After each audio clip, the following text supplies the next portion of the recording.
যাই হোক, ম্যাচটা দেখতে দেখতে হৃৎপিণ্ড খুলে গলা থেকে হাতে চলে এসেছিল। আমি জানি আপনাদেরও এসেছিল, কিন্তু তারপর এই জয় অসাধারণ জয়, এই জয় ঐতিহাসিক জয়। কেন বললাম? তার কারণ এখনও অবধি বিরাট কোহলি যেই রান করে, মাফ করবেন একটু, সরি স্লিপ করে গেছিলো, আগে আমার ভারতের পতাকা তারপর সব কিছু।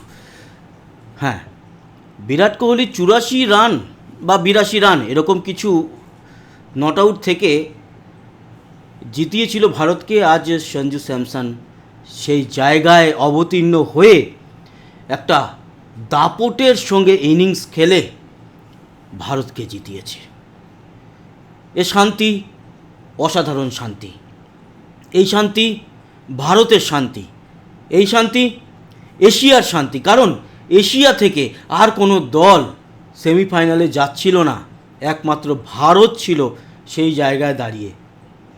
আজকে মনে হয়েছিল যখন ইডেনের এই যে পিচ, সেখানে ভারত তো প্রথম ব্যাট করে একটা বড় লেভেলের রান টাঙিয়ে দিতে পারত ওয়েস্ট ইন্ডিজের সামনে, সেটা করেনি। ভালোই করেছে, সেটা না করে হয়তো আজকে আমরা ম্যাচ জিতেছি। কিন্তু ম্যাচ জেতার পেছনেও অনেক খারাপ কিছু ঘটনাও আমরা আজকে চাক্ষুষ করতে পেরেছি। সমস্ত বিষয় নিয়ে আলোচনা করব। তার আগে সমস্ত ভারতবাসী সহ আমাদের বাঙালি সহ সমস্ত যারা ক্রিকেট প্রেমী তাদের অনেক বড়, মানে কি বলবো, মন থেকে বড় বড় অভিনন্দন যে আমরা যেটা চেয়েছিলাম সেটা হতে পেরেছে এবং ইতিহাস তৈরি করে হয়েছে। আর ইডেনে এর আগে বিশ্বকাপ টি20 ম্যাচ হয়তো ভারত খেলেনি, কিন্তু ওয়েস্ট ইন্ডিজের ইতিহাস কী ছিল? তারা যে কটা খেলেছে জিতেছে। আর আমাদের ইতিহাস কী ছিল? টি20, নট বিশ্বকাপে। আমরা ওয়েস্ট ইন্ডিজকে 4-0 হারিয়েছিলাম, আর এবার 5-0 কিন্তু হলো সঞ্জু স্যামসনের দৌলতে। হ্যাটস অফ ভাই, হ্যাটস অফ। যে সময় ফিরে এসে আজকের ইনিংস খেললো 97 রান নট আউট, তার জন্য প্রশংসা করার মতো কোনো ভাষা নেই। কিন্তু আজকের একজন হিরো একজন ভিলেনকে নিয়ে আমরা আলোচনা করব। কেন? এই দেখুন, এই হচ্ছে গিয়ে হিরো, ওই হচ্ছে ভিলেন। কি করেছে? 2খানা ক্যাচ মিস করেছে, না হলে 195-তে পৌঁছাতেই পারতো না হয়তো ওয়েস্ট ইন্ডিজ। দুখানা ক্যাচ মিস, একেবারে প্রথম দিকে আবার একেবারে শেষের দিকে। রান করতে এসেও বা ব্যাট করতে এসেও সেরকম কোনো রান করতে পারিনি, মাত্র 10 রান। আজকের ম্যাচের আমরা আলোচনা করব একটু সিনপসিস নিয়ে। দেখুন, এই ওয়েস্ট ইন্ডিজ কোনো উইকেট না হারিয়ে পাওয়ার প্লেতে 45 রানে পৌঁছে গিয়েছিল। একটা চান্স পেয়েছিল বরুণ চক্রবর্তী রান আউট করার একদম প্রথম দিকে সাইহোপকে বা সেহোপকে, সেটা মিস করে। আর তারপর অভিষেক শর্মা একটা ক্যাচ মিস করে রস্টন চেসের। 9ম ওভার তখন ছিল। এরপর হেটমায়ারের উইকেটটা পরে হচ্ছে গিয়ে 9ম ওভারে, আর প্রথম ব্রেক থ্রু এনে দেয় বরুণ চক্রবর্তী, বোল্ড করে শেহোপকে। হেটমায়ারের উইকেট পরে 12তম ওভারে এবং বুমরা সেই উইকেট এনে দেয়, এবং সেই ওভারেই রস্টন চেসের উইকেটও বুমরাই এনে দিয়েছে। রাদারফোর্ডের উইকেট পরে 15তম ওভারে এবং হার্দিক পান্ডিয়া তার বলেই আউট হয়। 19তম ওভারে হোল্ডারের ক্যাচ আবার মিস করে অভিষেক শর্মা। এর আগে 16তম ওভারে প্রায় 24-25 রান দিয়ে একটা খুব খারাপ ওভার করেছিল আর্শদীপ সিং। এই গেল গিয়ে তাদের পারফরমেন্স। এরপর ইন্ডিয়া ব্যাট করতে নেমে 3 নম্বর ওভারে অভিষেক শর্মা আউট হয় মাত্র 10 রানে, ওই 11-12 বল খেলে। আর পঞ্চম ওভারে ঈশান কিষানও আউট হয় ওই 10 রান করে। তখন 41 রানে 2 উইকেট আমাদের পাওয়ার প্লেতে। 11 ওভারে সূর্যকুমার যাদব আউট হয় 18 রানে।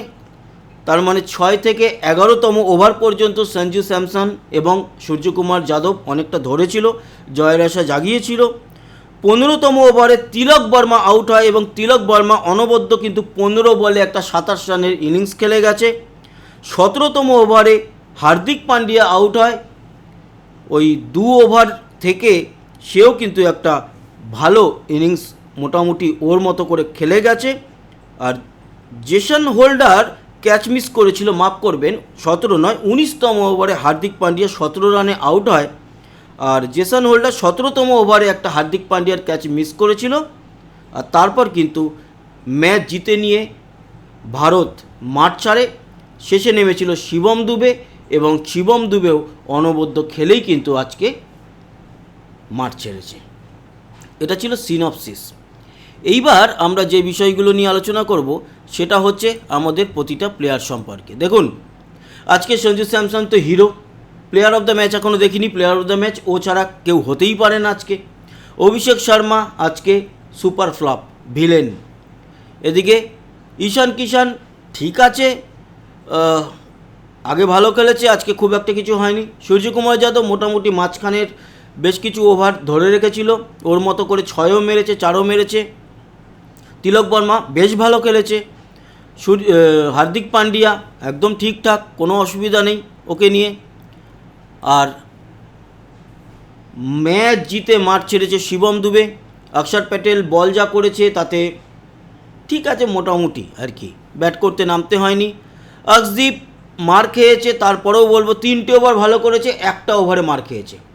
শেষের দিকে এসে যখন 18তম ওভার 19তম ওভার ও করে, সেটা কিন্তু খারাপ করেনি। জসপ্রীত বুমরা একদম ঠিকঠাক, এবং জসপ্রীত বুমরার বলেই অভিষেক শর্মা সে ক্যাচ ছেড়ে একদম পঞ্চম ওভারে ছেড়েছিল বলেই কিন্তু সমস্যাটা হয়েছিল। বরুণ চক্রবর্তী আজকে মোটামুটি। এই গেল আমাদের সবার পারফরমেন্স। এবার আসি আমরা আজকের ম্যাচ সামারিতে দেখব সঞ্জু স্যামসন ছাড়া আজকে কারুর প্লেয়ার অফ দ্য ম্যাচ হওয়ার কোনো জায়গাই নেই। 50 বলে 97 নট আউট, অনবদ্য সঞ্জু স্যামসন। এবং আজকে ভারত কিন্তু টস জিতেছিল, টস জিতে ওয়েস্ট ইন্ডিজকে ব্যাট করতে পাঠায় এবং 20 ওভারে 4 উইকেট হারিয়ে 195 তোলে ওয়েস্ট ইন্ডিজ। আর ভারত কিন্তু 19 ওভার 2 বলে 5 উইকেট হারিয়ে 199 তুলে দিয়েছে। 4 বল বাকি থাকতে 5 উইকেটে জয়লাভ করেছে ইন্ডিয়া। ওরা যখন ব্যাট করতে নামে ওদের মধ্যে রস্টন চেজ, যার উইকেট শুরুতেই পড়ে যেতে পারত অভিষেক শর্মা ক্যাচ নিলে, সে 25 বলে 40 রান করেছে। জেসন হোল্ডার অসামান্য খেলেছে, 22 বলে 37 নট আউট, এবং রহমান পাওয়েলও নট আউট ছিল 19 বলে 34। এই দুজনের জন্যই রানটা পৌঁছেছিল 195-তে। আমাদের হয়ে যারা বল করেছে 4 ওভার বল করে 36 রান দিয়ে 2 উইকেট জসপ্রীত বুমরা। হার্দিক পান্ডিয়া 4 ওভার বল করে 40 রান দিয়ে 1 উইকেট। একটা সময় হার্দিক পান্ডিয়া 3 ওভার বল করে 34 রান দিয়ে দিয়েছিল কোনো উইকেট না পেয়ে। তারপরেও লাস্ট ওভার, ওর যেটা চতুর্থ ওভার, সেই ওর চতুর্থ ওভারে ওর লাস্ট ওভারে বল করতে এসে সেই 1 ওভারে 6 রান দিয়ে একটা উইকেট তোলে, এবং সেটা মেডেন উইকেট হতে পারতো, লাস্ট বলে 6 মেরে দেয়। বরুণ চক্রবর্তী 4 ওভারে 40 এবং একটা উইকেট পেয়েছে। মানে হার্দিক আর বরুণ মোটামুটি একই জায়গায় রয়েছে অ্যাজ এ বোলার। অন্যদিকে আমাদের ব্যাটারদের মধ্যে 50 বলে 97 নট আউট সঞ্জু স্যামসন।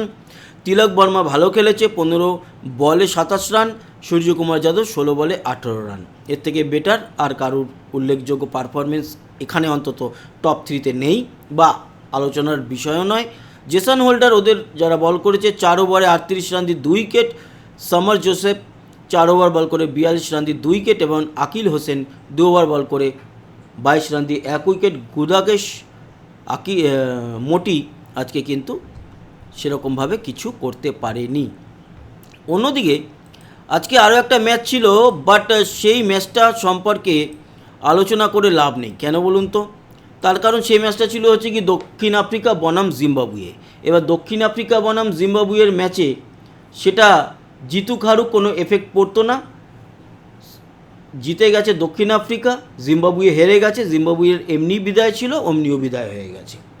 এখন যেটা দাঁড়ালো সেটা হচ্ছে যে 4টে দল সেমিফাইনালে পৌঁছালো, তার মধ্যে একমাত্র এশিয়ার দল হিসাবে ভারত, আর অন্য 3টে দল ইংল্যান্ড, নিউজিল্যান্ড আর আমাদের এদিক থেকে দক্ষিণ আফ্রিকা। এদিক থেকে মানে আমাদের গ্রুপ থেকে। এবং দক্ষিণ আফ্রিকা যেহেতু গ্রুপ চ্যাম্পিয়ন, তাই দক্ষিণ আফ্রিকার সঙ্গে ওদের নিউজিল্যান্ডের খেলা পড়বে আমাদের ইডেনে, আর ওয়াংখেড়ে স্টেডিয়ামে আমাদের সঙ্গে, যেহেতু আমরা গ্রুপ রানার্স হয়েছি, আমাদের সঙ্গে ম্যাচ পড়বে ইংল্যান্ডের ওয়াংখেড়ে স্টেডিয়ামে। এই দুটো ম্যাচ হবে 4 তারিখ আর 5 তারিখ দোলের পর। আপাতত দোলের আনন্দ দ্বিগুণ করে দিল আজকের ম্যাচটি। তো বন্ধুরা, সাবস্ক্রাইব করে সঙ্গে থাকবেন। আবার দেখা হচ্ছে কালকে, হ্যাঁ কালকে দেখা হচ্ছে। এবং কমেন্ট বক্সে আপনার আনন্দটা অবশ্যই প্রকাশ করবেন। ধন্যবাদ জুড়ে থাকার জন্য আমাদের সঙ্গে। সাবস্ক্রাইব প্লিজ করবেন, হাত জোর করে বলছি, কারণ এই চ্যানেলটা নতুন। আর অবশ্যই কমেন্ট বক্সে মতামত জানাবেন। আবার দেখা হচ্ছে, টাটা।